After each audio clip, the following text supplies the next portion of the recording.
Boa noite, minha gente, ouvintes da Alfa Ômega. Aqui estamos mais uma vez trazendo as sementes peregrinas dos contos, histórias, mitos e lendas para todos nós. Sou Elisa Bernal, a contadora de histórias de vocês. Quinta-feira passada, trouxemos o conto do Encontro do Macaco, com a grande estátua dourada do Buda no parque perto do Himalaia. Não sei se lembram, nós ficamos de conversar um pouco e refletir um pouco sobre esse conto. Então convido vocês a olharem comigo para esse encontro insólito entre Buda e o macaco levado. E sabemos que na vida, assim como nos contos, nós encontramos pessoas, encontramos sinais, encontramos símbolos, encontramos trilhas, encontramos muitas coisas. Algumas dessas coisas até servem para nos amparar, nos orientar, nos indicam caminhos. E outras pessoas, outras trilhas, outras situações passam quase desapercebidas, porque nós vivemos um pouco desatentos. Porém, se a gente está acordado, desperto, sabendo que a vida nos fala, vamos aprendendo especialmente com os outros. E vamos aprendendo muito sobre nós mesmos. Então, olhando sob esse prisma, o que esse macaco de nariz arrebitado aprendeu ao encontrar-se de forma tão desavisada com o grande Buda? Certamente nós vamos ter que olhar para ele como se fosse um aspecto nosso, né? E é isso que os contos fazem. Eles nos trazem de volta aspectos nossos que estão adormecidos. Vocês se lembram que o macaco comeu toda a comida que estava disponível ali para o Buda, sem ser convidado, inclusive? Depois saltou e pisou sobre ela, fartou-se. E em seguida, ele começou uma relação com o Buda, mas uma relação de provocação, né? É interessante observarmos que, em vez de olhar as qualidades que aquela figura do Buda representava, o macaco preferiu disputar com ele um certo poder.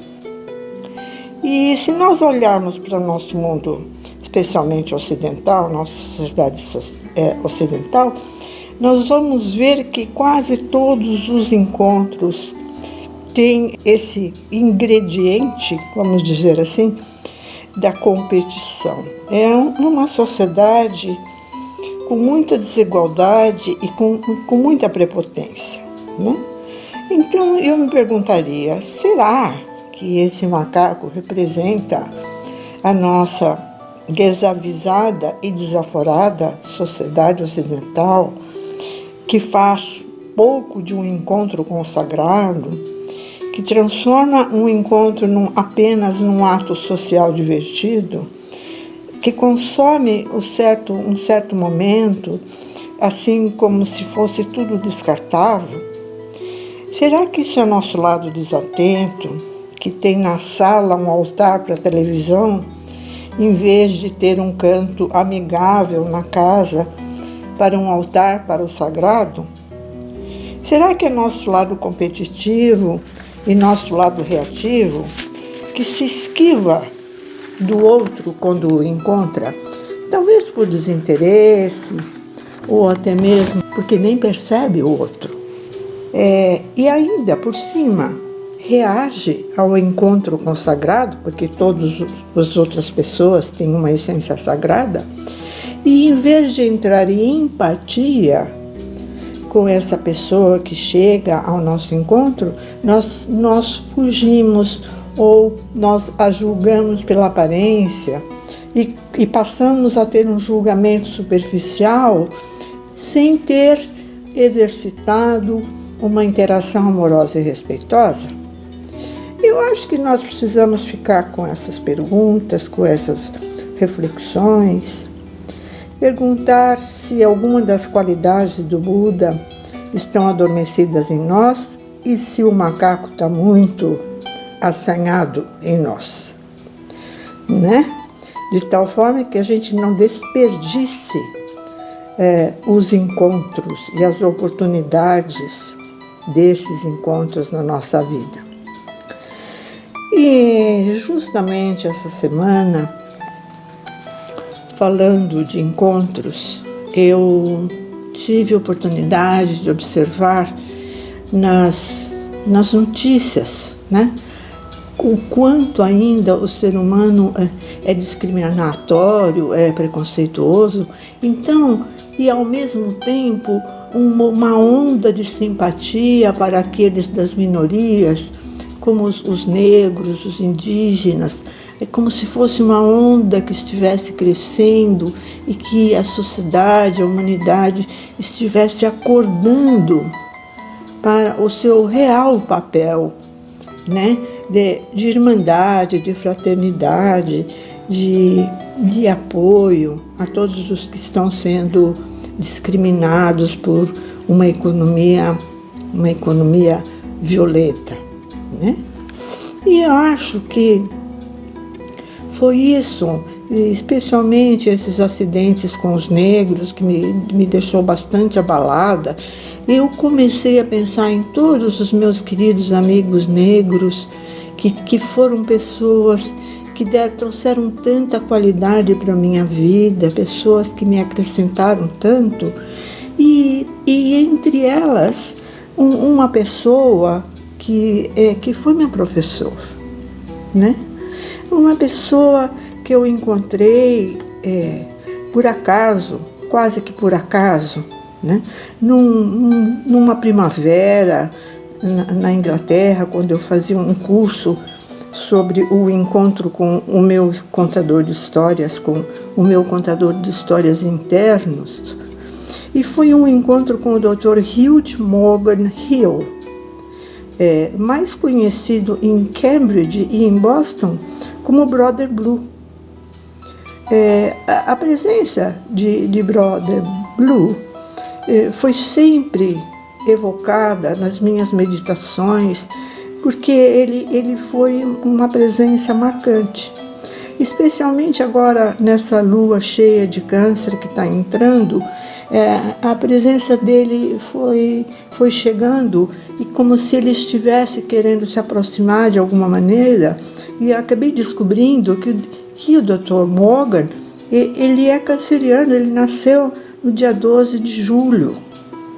E apesar dele já ter ido embora, eu me lembrei dessas características cancerianas dele, sabe? Esse acolhimento, essa coisa de sustentação do processo do outro, de fraternidade, de aceitação. E eu acho que ele veio à minha mente para abençoar meus planos, ou me consolar de alguma situação desalentadora. Eu resolvi, então, fazer desse reencontro com o Brother Blue uma homenagem a ele. E o que eu tenho para contar para vocês sobre Brother Blue é que ele foi um menino pobre, muito pobre, em uma comunidade de negros. Era tão pobre que quando ele conseguia pegar uma maçã na árvore, ele beijava o chão em gratidão. Imagine uma criança beijar o chão em gratidão a uma árvore ou à terra. Que momento especial, que encontro maravilhoso com a vida e com a natureza. Ele nos contou que seu avô contava histórias sobre os grandes santos cristãos, sentado em sua cadeira de balanço à tardinha, na varanda, né? Rec, rec, rec. Ele fazia com o corpo. Brother Blue contava esse momento. Rec, rec, rec, fazia a cadeira do meu avô. E ele me dizia, now listen, my boy, Listen to me, ou seja, me ouça, meu menino, me ouça. E lá ia a alma de Brother Blue, acompanhando as imagens das histórias que seu avô contava, extasiado, completamente envolvido. E foi assim que ele passou a ler a Bíblia e a saborear as parábolas, e com tanto empenho que logo o menino foi convidado a contar as parábolas na igreja, o que para ele era uma grande honra. Após o serviço dominical, Brother Blue ficava lá sentadinho, contando as parábolas, e com entusiasmo e com fogo no coração. Dr. Hill, ou Brother Blue, tinha um irmão deficiente que sofria bullying na escola. Ele nos contou que ele sentia muita dor por isso e que ele não se conformava que seu irmãozinho sofresse. Então ele sempre o acompanhava, crescendo sempre em amor, em cuidados com esse irmão, e que esse irmão foi para ele um grande professor amoroso, porque esse irmão beijava os besouros, beijava os insetos, beijava os bichinhos e chamava todo mundo de meu amiguinho, meu irmãozinho. E Brother Blue começou a chamar esse irmão de professor. Ele ficou tão insatisfeito, quis saber, professor do quê? Brother Blue disse, você é meu professor do amor, meu irmão. Imaginem esses dois irmãos negros brincando nos quintais, afora, se deliciando com as plantas, com as flores, com as frutas, correndo atrás das borboletas, com tamanha delicadeza que acolhiam na palma da mão uma borboleta até que ela quisesse voar. Parece que eu estou ouvindo Brother Blue cantar. Swing low, sweet chariot, coming soon to carry me home. Brother Blue adorava cantar e dançar os gospels. Ele amava Jesus como seu avô, que lhe dizia sempre, boy, love is gonna go to win. Love is gonna go to win. O amor vai vencer. Com essa certeza, Hugh Morgan Hill pensou em defender a causa dos negros. Boy, você é um advogado, pensou. Mas infelizmente, disse ele, não deu certo. A única coisa que conseguiu foi uma bolsa de estudos. Mas uma bolsa de estudos na Escola de Artes Dramáticas e Ciência de Cambridge. E lá se foi Brother Blue, levando consigo todas aquelas histórias, aqueles momentos maravilhosos para Cambridge University, de onde ele nunca saiu, a não ser para viajar pelo mundo. Ele se tornou ator, contador de histórias, músico, professor de teologia e grande contador de histórias. Chegou a ser o contador oficial de Cambridge e Harvard. Eu ouço a gaitinha do Brother Blue tocando. Swing low, sweet chariot, coming soon to carry me home. Ele abraçou a causa da contação de histórias com toda a sua alma. Contar histórias para ele era um ofício sagrado.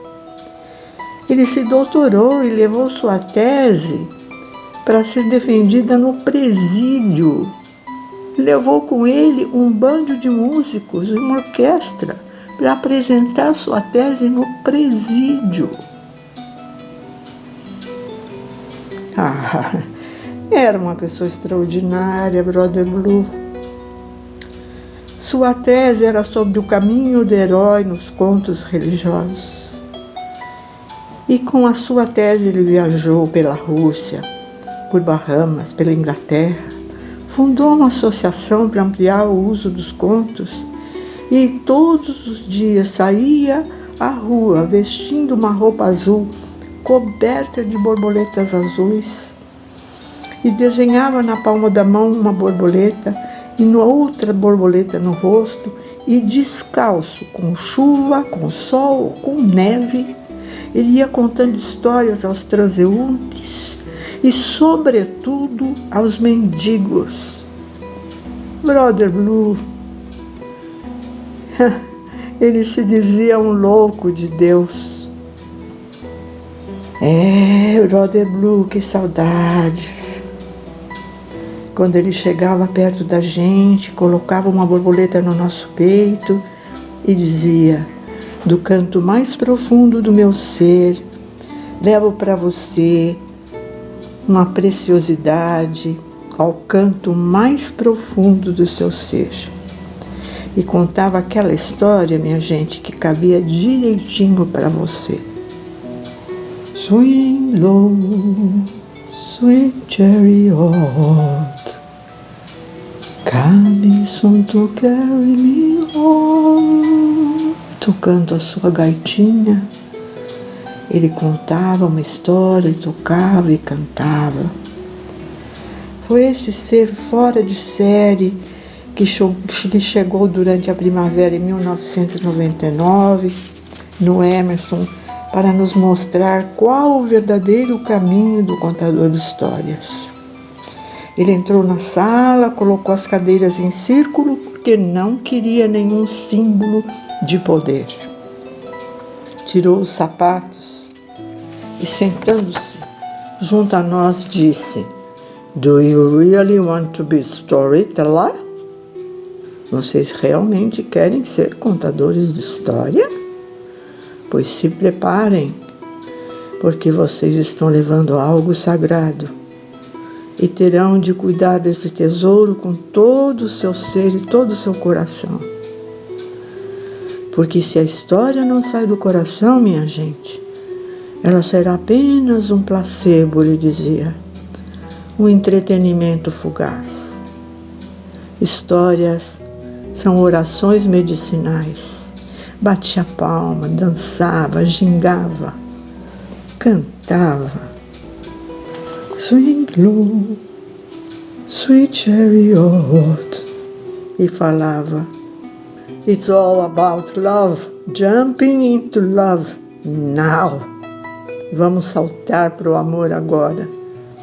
E a partir daí, ele nos levou a um processo profundo, inspirador e extremamente amoroso. Ele nos levou muitas vezes para o bosque e sobre os carvalhos nos estimulava a falar de nossas vidas, porque dizia que é na nossa história que nós nos encontramos. Depois podemos encontrar a história dos outros. A cada um que contava a sua história, ele levantava, dançava e cantava: Hallelujah, Hallelujah, that's life, that's love for other people's story. Isso é o amor, isso é a vida, ele cantava. Brother Blue foi a pérola daquela primavera no Emerson College. Dr. Hill. Quanto nos abraçamos e choramos e rimos e aplaudimos nossas peripécias historiadas. Ele nos ensinou a começar uma história oferecendo a vida maior, a expansão da consciência e a levar sua borboleta azul no coração para sempre. Nosso amigo e professor Brother Blue faleceu aos 88 anos, deixando sua querida esposa Ruth e seus alunos para continuarem sua história, sua trajetória, espalhando sua semente borboleteante no mundo. E nessa lua cheia quero homenagear sua doce presença, sua luz, seu legado, seu swing. Swing low, sweet chariot, coming soon to carry me home. Twinkle, sweet chariot, coming soon to carry me home. Sometimes I'm up, sometimes I'm down. Oh yes, my Lord. Sometimes I'm near to the ground. Yes, my Lord.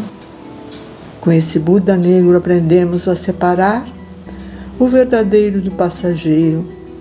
Não nos confundir com o estado emocional, aceitar a natureza do outro, acolhendo e chegando onde o outro se encontra, sem julgamento, empatia, pura empatia. A conhecer os jogos de poder e não entrar neles. Aprendemos a amar com equanimidade e liberdade. Sometimes I'm up, sometimes I'm down, oh yes, my Lord. Sometimes I'm near to the ground. Yes, my Lord. Aleluia, Brother Blue. Aleluia.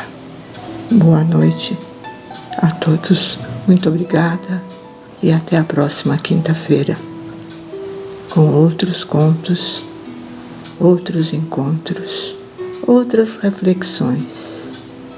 Quinta-feira às 20h20. Boa noite.